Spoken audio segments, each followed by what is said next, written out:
Hi friends, welcome to Lahitya kitchen. ఇప్పుడు నేను చూపించబోతున్న recipe tomato chutney. ముందుగా స్టవ్ ఆన్ చేసి ప్యాన్ పెట్టుకోవాలి. అందులో 1 టేబుల్ స్పూన్ ఆయిల్ వేసుకోవాలి. కొంచెం ఆయిల్ వేడైన తర్వాత 3 ఎండుమిరపకాయలను వేసి వేయించుకోవాలి. ఇందులోనే 1/2 కప్ వరకు సన్నగా కట్ చేసుకున్న ఉల్లిపాయలను వేసి 2 నిమిషాలు మీడియం ఫ్లేమ్లో ఫ్రై చేసుకోవాలి.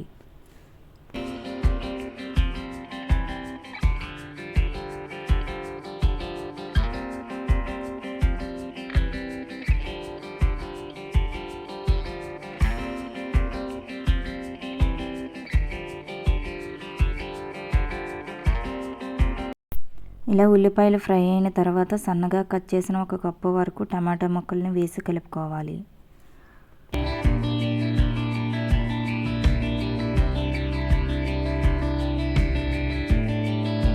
ఇందులోనే 6 వెల్లుల్లిపాయలను కూడా వేసుకోవాలి. ఇందులోనే రుచికి సరిపడా ఉప్పుని వేసి బాగా కలుపుకోవాలి.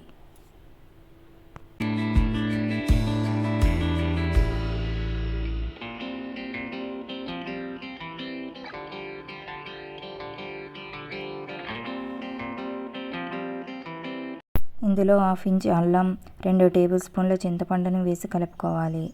ఇలా కలుపుకున్న తర్వాత 2 టేబుల్ స్పూన్ల నీళ్ళను పోసి టమాటా, ఉల్లిపాయలు సాఫ్ట్గా అయ్యే వరకు మూత పెట్టి లో ఫ్లేమ్లో ఉడికించుకోవాలి.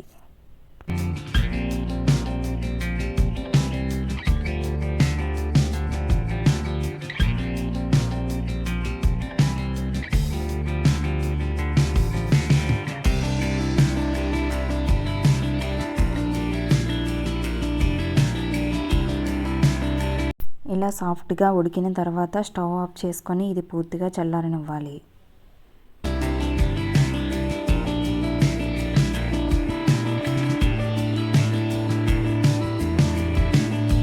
ఇది పూర్తిగా చల్లారాక మిక్సీ జార్లోకి తీసుకోవాలి. ఇందులో కొంచెం బెల్లం వేసుకొని మెత్తగా గ్రైండ్ చేసుకోవాలి.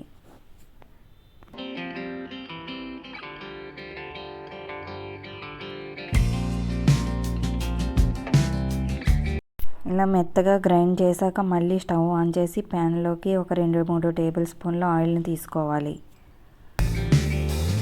ఆయిల్ వేడయ్యాక 1/2 టేబుల్ స్పూన్ మినపప్పు, 1/2 టేబుల్ స్పూన్ ఆవాలను వేసుకొని ఫ్రై చేసుకోవాలి.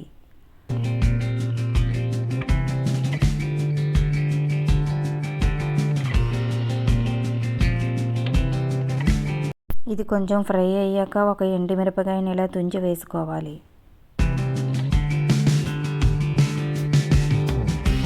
ఇందులో 1/2 టేబుల్ స్పూన్ ఇంగువ వేయాలి. ఇది కొంచెం ఫ్రై అయిన తర్వాత కరివేపాకును వేసి వేయించుకోవాలి.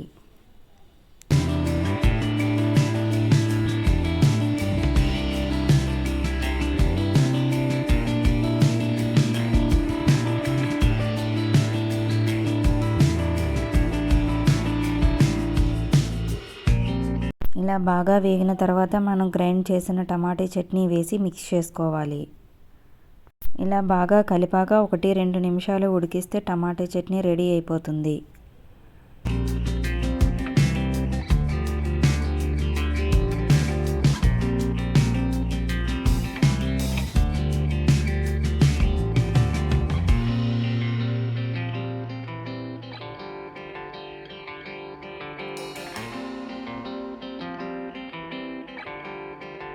Simple and tasty tomato chutney ready.